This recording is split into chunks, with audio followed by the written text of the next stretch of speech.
Good afternoon, everybody. PA Figs here. Day 49 of this crazy lockdown. I hope everybody is doing well.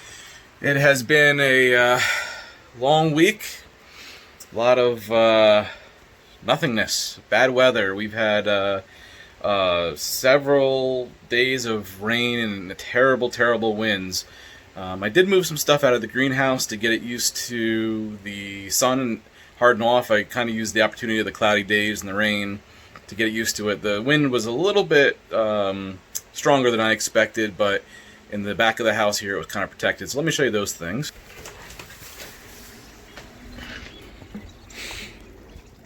So if you remember the petunia plugs, I've got most of them out, as well as some of the cuttings that I made.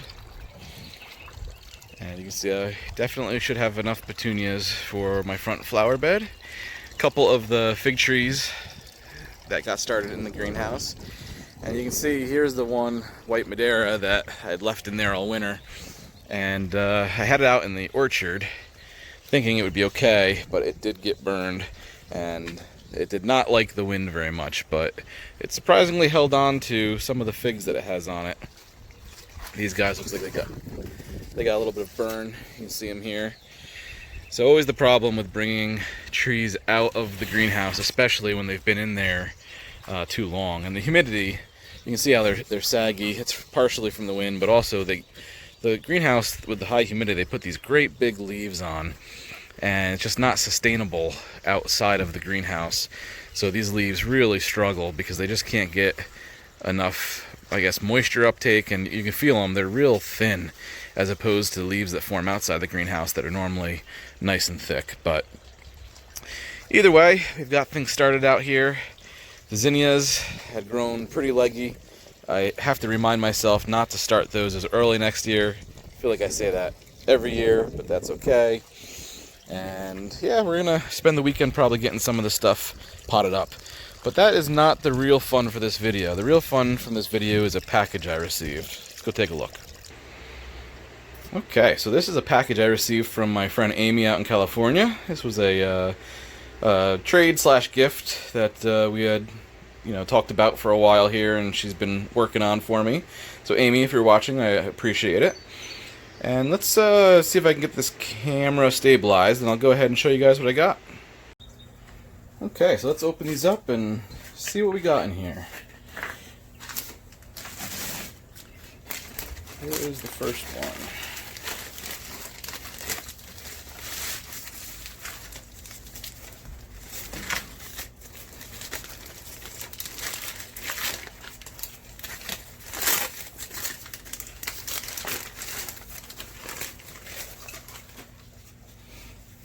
Okay, so this, guys, let's see, is the Coleodon ramata. So I told Amy that I had lost mine over the winter, and she was kind enough to make an air layer and send me another one. And I'm going to give it a little bit of water because it is a little dry from shipping.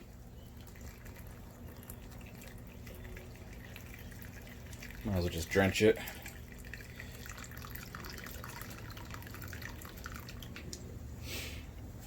Okay, so that'll leave in the greenhouse for a little while. She said she had them outside in California, so I'm not too worried about the sun or any sunburn from them.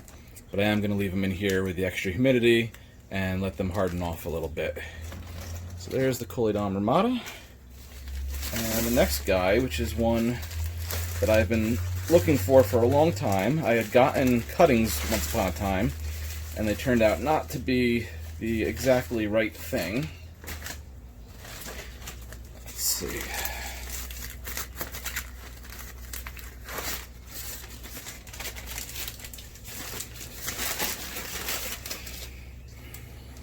Alright, here's this guy. I don't know if the pot is labeled. Looks like she has a label right here. Let's see if I can get it out without doing any damage. Alright.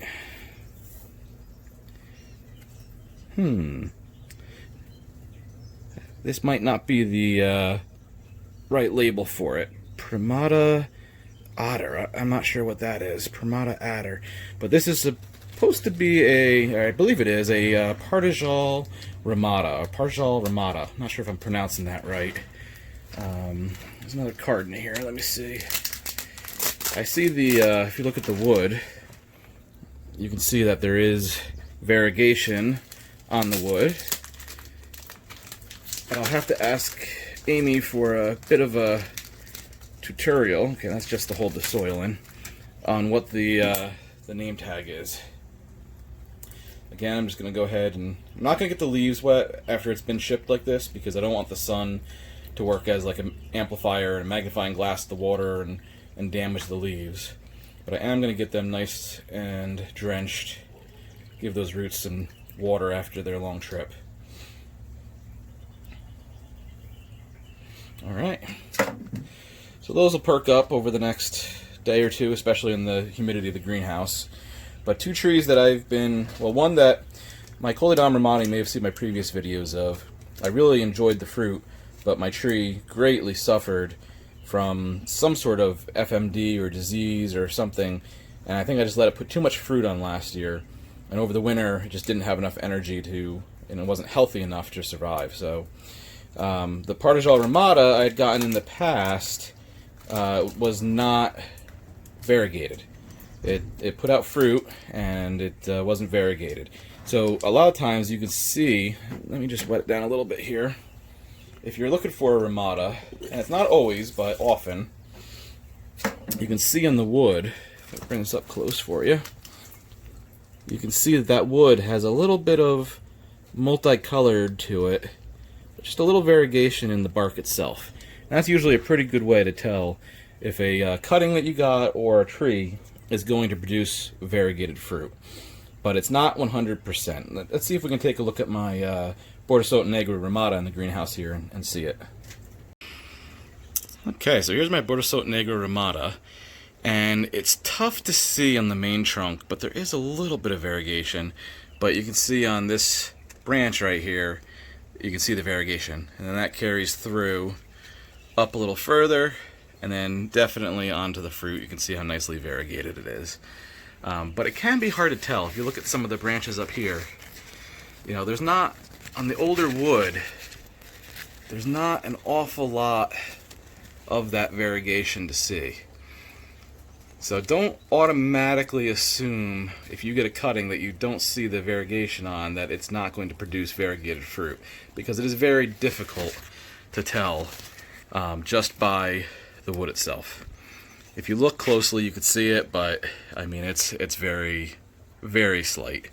On the new wood, it's a little bit easier to see, but then if you follow it up, you can't really see it as well up here. A little bit, but it's hard to see. So don't rule out the cuttings that you may receive from somebody until you see the fruit. Now, granted, that can take a year, but that's kind of how the cookie crumbles in this hobby, unfortunately.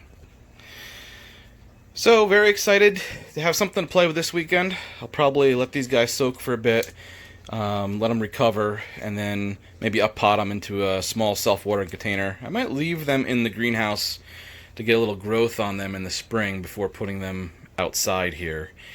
There's not necessarily a good reason or bad reason to do that. They will grow a little bit faster in the spring, but then I will have to worry about hardening them off in the summer. But if I put them out right now, I'm not sure how they'll react to the cold coming from California. They may try to go dormant on me, or, and I say cold, I mean, we've got nights primarily above 40 now, and daytimes anywhere up to about 60, so they could be okay, but I'd like to get a little bit of strong growth on them in the greenhouse before moving them outside into the elements and everything. And that way it makes sure that these trees stay safe and they're good to go. I will say it is hot in the greenhouse today. But it's, you know, a nice change from what we've had over the last week or so. And it's nice to have a little bit of my greenhouse back by getting some of those plants out of there. So I need to start to transition. I know last year I left a lot of plants in the greenhouse all summer.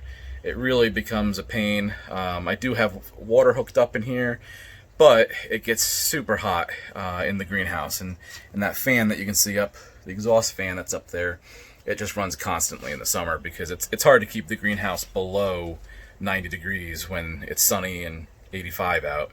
So that fan just continuously runs, or else it gets well over 100 in here and the plants just won't survive. We have some tomatoes growing, so that's a good sign to see. We've had snap peas producing for the last few weeks. They are always a pleasure to eat. And we're starting to get some cucumbers. This one, for some reason, has been slow. I think I saw a couple on here. Yeah, there's one here. If you didn't know, cucumbers put out female flowers like this, but then they also put out male flowers like this. And I've not gotten a lot of these female flowers out of this plant, so starting to spit a whole bunch of them out now. I think this guy is the furthest ahead. So I should have a cucumber to eat here pretty shortly. And then still fighting the black fly problem. You can see the Celosias in particular get them really bad. Those ladybugs did absolutely nothing. I've sprayed a few times, but it's just time to get them out of here. Makes things a lot easier when you have them outside. And then a new little marigold here that I hadn't seen the color of before. It's red and orange and pink. Real pretty. But that's about it, and hopefully everybody's staying safe and doing what they can to stay sane. I know, thankfully I am still employed. For those of you that are not, I'm pulling for you. I'm pulling for things to reopen here. Reopen safely, even if it's partially, to get people back to work, and hopefully that'll happen here soon. So until then, hang on, everybody, and concentrate on your figs, concentrate on your gardens, and give you something to do through the summer here at least. Hopefully this thing will be well behind us by the end of summer, but we'll see. All right, take care, everybody. PA Figs.